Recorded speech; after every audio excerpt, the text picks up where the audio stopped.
원숭이도 나무에서 떨어진다. 아마 추수감사주일에 이런 설교 제목 내놓은 목사는 없지 않겠나.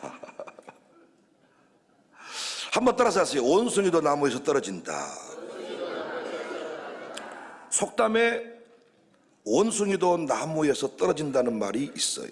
본 뜻은 일을 아주 잘하는 사람도 때로는 실수할 수 있으니 너무 속상해할 필요 없다.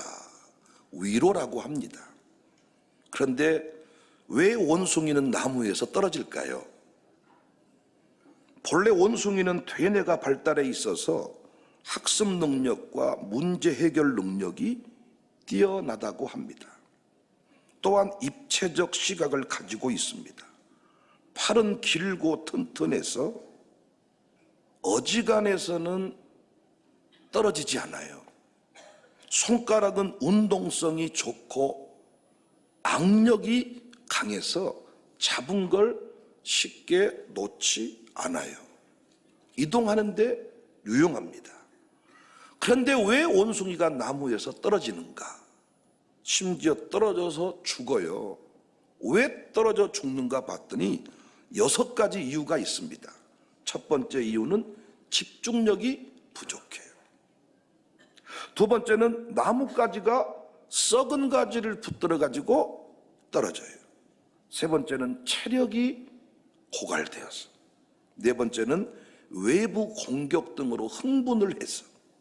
다섯 번째는 기술을 배우는 과정 중에 미흡함이 있어서. 여섯 번째는 독을 먹어서.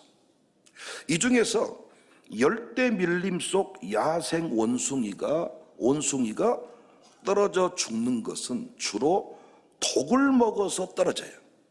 물론 종종 나무 타는 기술을 배우다가 아직 익숙하지 않아서 미끄러진 경우가 있는데 많은 경우는 독을 먹고 떨어져요.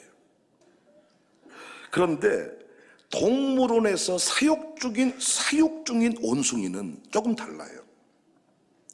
철저히 관리를 하기 때문에 독에 노출되지 않을 것 아닙니까? 그런데 동물원에서 사육 중인 영장류의 폐사 원인 분석이라는 논문이 있습니다. 1976년부터 99년까지 24년간 동물원에서 죽은 161마리의 그 영장류의 죽음 원인을 분석했더니 160마리 중 무려 10%에 가까운 15마리가 추락사로 죽었습니다. 동물원의 원숭이가 나무에서 떨어져서 죽었다는 거예요. 그러니까 독은 철저히 관리해 주니까 먹지 않는데 떨어져서 죽었다. 사육사가 그렇게 관리를 잘해 주는데 왜 떨어져서 죽는가 봤더니 흥분 때문이래요. 흥분 상태가 되면 상황 판단 능력, 균형 감각이 제로가 되어서 결국 떨어지게 된다. 저는 이 원숭이 이야기를 접하면서 오늘 본문의 말씀이 떠올랐습니다. 12절. 그런즉 선줄로 생각하는 자는 넘어질까 조심하라. 여러분과 제가 어떤 분야에 10년이 지나고 20년이 지나면 달인 소리를 듣잖아요. 그런데 어떻게 평생 목회한 목사님이, 예배당 건축까지 하신 목사님이 한순간에 무너집니까? 평생 신앙생활했던 성도는 왜 한 방에 무너져 버립니까? 그야말로 원숭이가 나무에 떨어지는 꼴 아닙니까? 제가 너무 좋아했던 목사님이 계시는데 한국 교회사에 남을 만한 목사님이신데 한 방에 훅 가시더라고요. 원숭이가 나무에 떨어진 격입니다. 아무리 그분이 애써도 더 이상 지난날의 영광이 임하지를 않더라고요. 저는 그분이 그렇게 떨어질 줄 몰랐습니다. 대단한 분입니다. 여러분, 아멘 한번 할 준비하세요. 우리는 정말 떨어지면 안 됩니다. 그 한 번의 실수가 가정을 무너뜨리고 교회를 어지럽게 합니다. 목사님이 한 번 떨어지고 나니까 다시 영광이 임하지 않더라. 당시 고린도 교회 성도들은 대부분 이방인들이었습니다. 바울이 그들에게 넘어지지 말 것을 당부하면서 이스라엘 백성을 소개해 줍니다.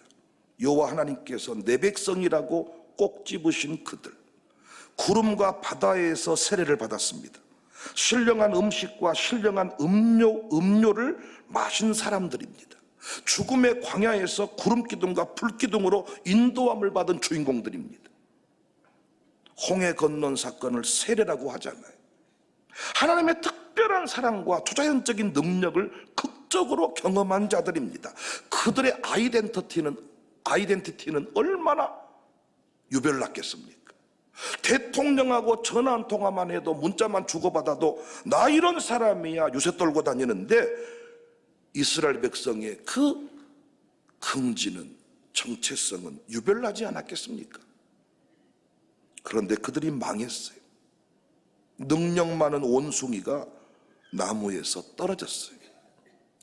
떨어지니까 다친 정도가 아니라 죽어버렸어요. 그 좋은 환경에서 사육을 당하는데도, 그 좋은 환경에서 최고의 음식을 제공받고 관리를 받는데도 떨어져 죽어요. 5절에 그러나 그들의 다수를 하나님이 기뻐하지 아니하셨으므로 그들이 광야에서 멸망을 받았다. 이스라엘 백성이 떨어져 죽게 된 이유는 세 가지인데 8절 10절에 나옵니다. 어떤 사람들이 음행하다가, 또 어떤 사람들이 주를 시험하다가, 또 어떤 사람들이 원망하다가 떨어져 죽었습니다. 오늘날 이 세 가지 시험은 여전히 작동이 되고 있는데, 그래도 여러분과 제가 음행과 우상 숭배에서는 어느 정도 자유한 것 같아요. 할렐루야. 여러분이 우상 숭배하지 않잖아요. 묘동 앞에 절하지 않잖아요. 여러분들이 또 음행하지 않잖아요. 아무 여자나 보고 침 안 흘리잖아요. 아무 남자나 보고 침 안 흘리잖아요. 룸살롱 같은 데 안 가시잖아요. 음행, 우상 숭배는 상당히 자유한 것 같아요. 사육사들의 통제와 여러 보호장치를 통해서 야생 독을 피해서 살고 있는 그 동물원의 온숭이 같은 그런 입장입니다. 함부로 나가고 싶어도 못 나갑니다. 그런데 문제는 뭐냐? 흥분입니다. 죽을 이유가 없는데 동물원 안에서 죽는 온숭이가 있다는 거예요. 떨어져서 죽어. 왜? 흥분해서.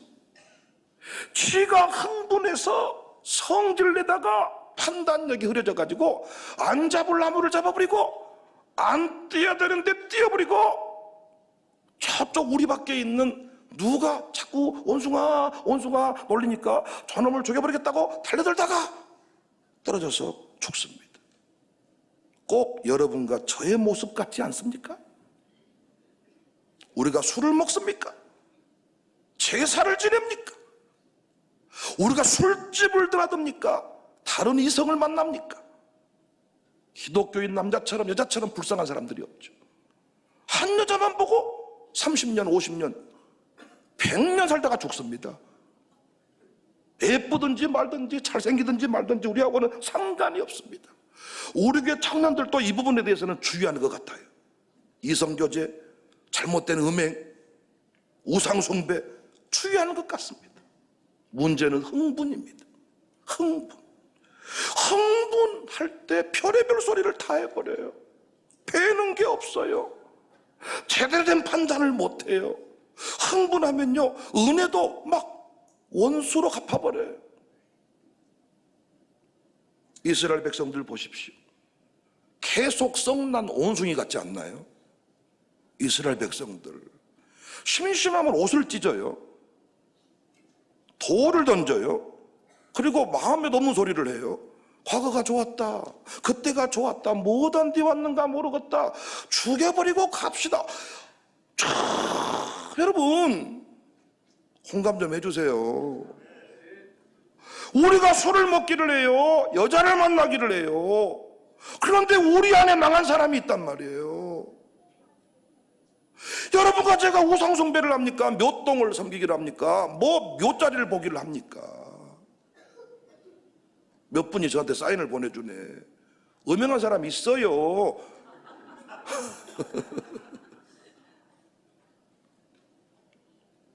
아니 있어도 몇 명 안 돼요. 근데 교회 안에서 심지어는 목회하다가 망한 목사도 있다니까요. 목회하다가 망해. 술 먹다가 망한 거 그럴 수 있지만 목회하다가 망해. 집사님 하다가 망하고 권사님 하다가 망하고. 평생을 사랑해주고 축복해준 목사한테 소리 질러버려. 네가 뭘 했냐고. 목사님도 성질나니까 성도한테 막말해버려. 부부싸움 할 때요 막말해버립니다.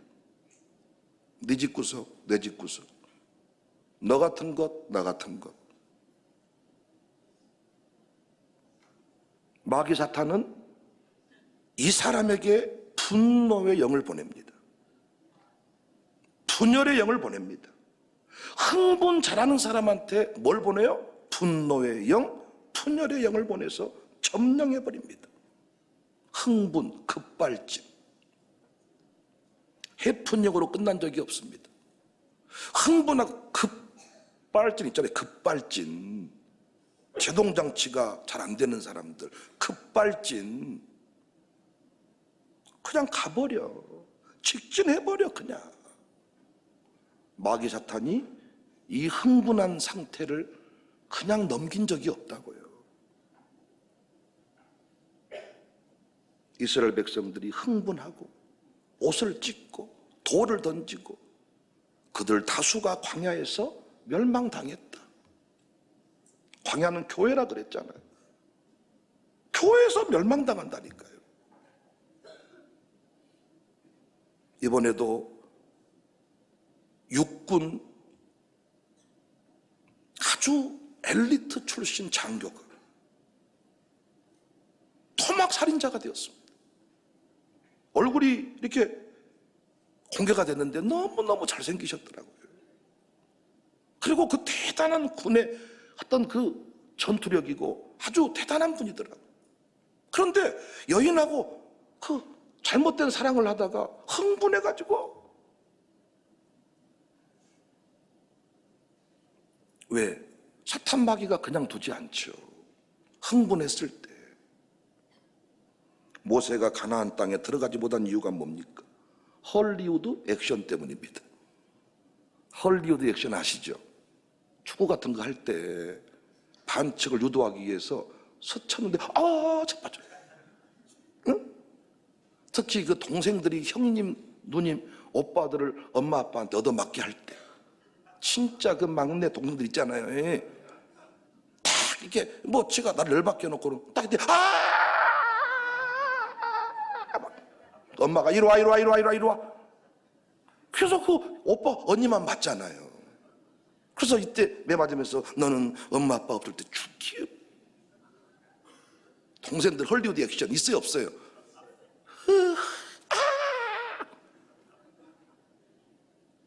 모세가 해도 너무하니까 회중이 진짜로 아주 반역을 하니까 열받아가지고 반석을 2번 친 거예요.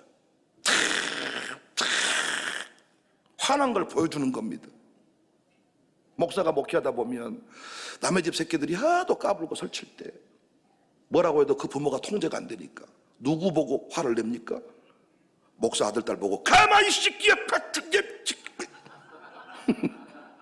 그래서 목사 아들들 갑자기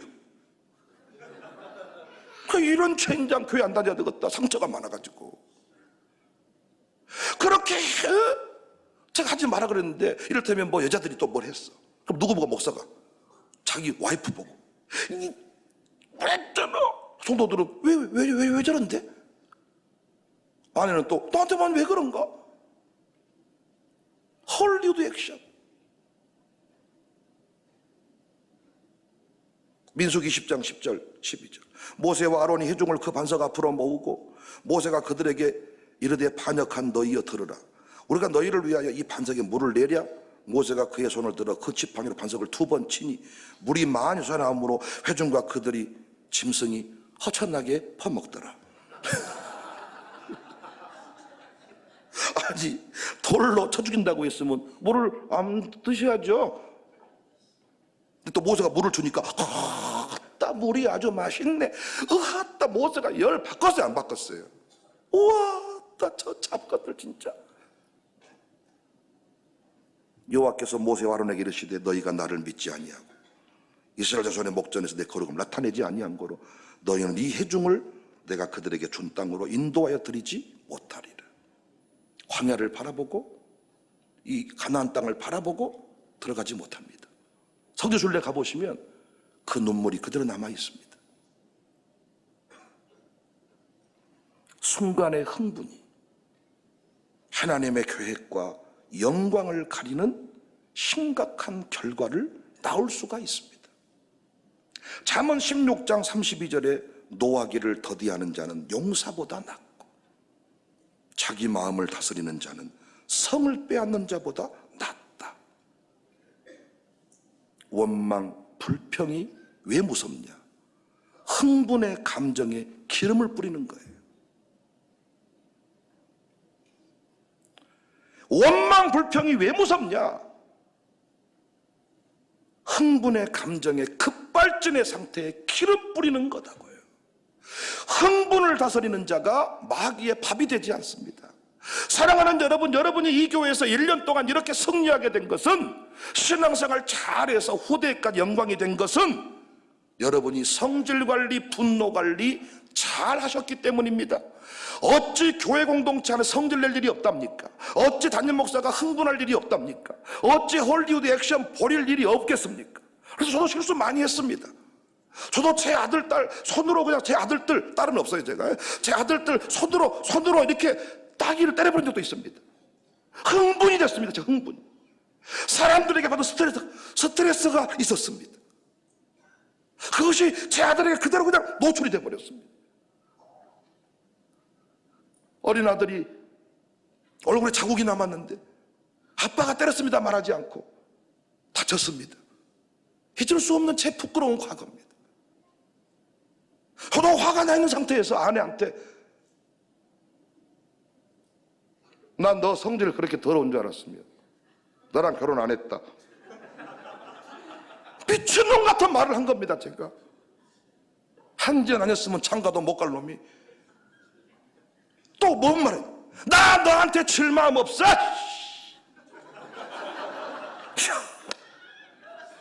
미친놈 같은, 남자도 아니야. 또 부끄러운 건 뭔 줄 아세요? 둘이 싸웠어. 서로 살 안 닿으려고 이러고 차. 그러기를 며칠 지냈는데 아내가 먼저 여보, 눈물을 흘리면서 여보 미안해, 화 풀어. 이야, 쪽팔림이 이루 말할 수가 없었어.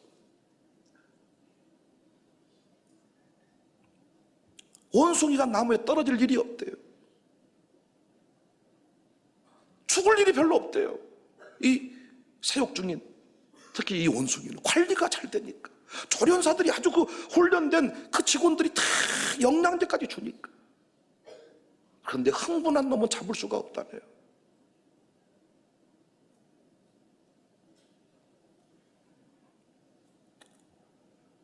다윗은 사울을 감정적으로 대하지 않았습니다. 엔게디 동굴에서 아마 사탄 마귀가 의도를 가지고 결정적인 순간에 뒤를 보도록 하기 위해서 동굴에 들어오게 한 거예요. 이때 감정으로 대우했으면 다윗은 떨어지는 겁니다. 원숭이가 나무에 떨어지는 거야. 떨어질 일이 없는데 떨어져, 죽어. 다친 게 아니라 죽어버려. 떨어지면 목사님이 한 번 떨어지니까 회복이 안 되더라고요. 신앙이 한 번 내려가 버리니까 회복이 안 되더라고요. 그런데 다윗은 안 죽입니다. 흥분의 상태를 가라앉습니다. 이때 불평하면 휘발유 끼얹어 버린 겁니다. 이때 가버리는 겁니다. 그때 뭐 해야 되냐? 오늘 불렀던 노래를 불러야 돼. 감사 감사 예수, 감사 감사. 막 남편이 뭐 감사 감사, 감사 감사. 감사만 하잖아요. 그럼 분노가 흥분이 잠재워집니다. 여러분들을 향해 제가 분노할 일이 없었을까요? 불평할 일이 있었겠죠. 그때 거울 보고 뺨 찼습니다. 뺨. 윤영아, 정신 차려라. 저도 성질이 더럽습니다. 삼촌들이 만나서 밥 먹으면서 윤영아, 넌 우리가 인정해. 넌 백씨가 아니고 조씨야. 삼촌들이 말씀드렸잖아요. 급발진의 대명사들이야. 급발진. 그러니까 어디 성질 낸지를 몰라. 갑자기 밥 먹다가 이런님이 갑자기. 그리고 또 잠시 뒤에 밥 먹읍시다. 연양아, 뭐 갑자기 뭐 연장 갖고 오라고. 어렸을 때 방학 때 삼촌 집 놀고 있는데 여기 연장 갖고 오라고. 아, 내가 뭐 연장을 뭘 알겠어요? 하고 갔는데 연장 뭐 참.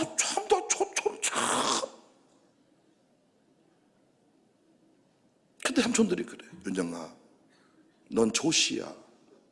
조씨 피가 더 많아 너한테는. 그런 말 하지 마세요. 난 백씨예요. 아니야, 넌 조씨야. 저도 여러분 앞에 부끄러운 일 많이 저질렀죠. 감동 숨기지 못하고. 그런데 분노의 감정이 올라올 때마다 원망, 불평했다면 저도 사고 쳤겠죠. 그런데 항상 감사의 제목을 찾았습니다. 누군가가 미워질 때 기도가 되더라고요. 기도하다 보면요, 감사의 제목이 떠올랐습니다. 그래서 은혜를 원수로 갚지 않게 됐습니다. 사랑하는 여러분, 한 해를 마무리하면서 어떤 부분에서 흥분하셨나요? 그리고 올 한 해 올라가셨나요? 떨어지셨나요? 흥분의 감정을 어떻게 다스려야 될까요? 여러분 어떻게 다스리고 계시나요? 이 부분 하나님께 묻고 승리한 사람들한테 물어서 절대로 떨어지는 원숭이 되지 말고 끝까지 승리하는 하나님의 용사들이 되시기를 바랍니다. 저도 감정에 휩싸여서 목회하지 않을게요. 사람 세우고 사람 내리고 할 때도 감정으로 하지 않을게요. 하나님의 뜻대로 움직여서 승리하는 목사, 끝까지 여러분의 기쁨이 되는 목사 되겠습니다. 여러분도 그런 승리의 주인공들이 되시기를 주님의 이름으로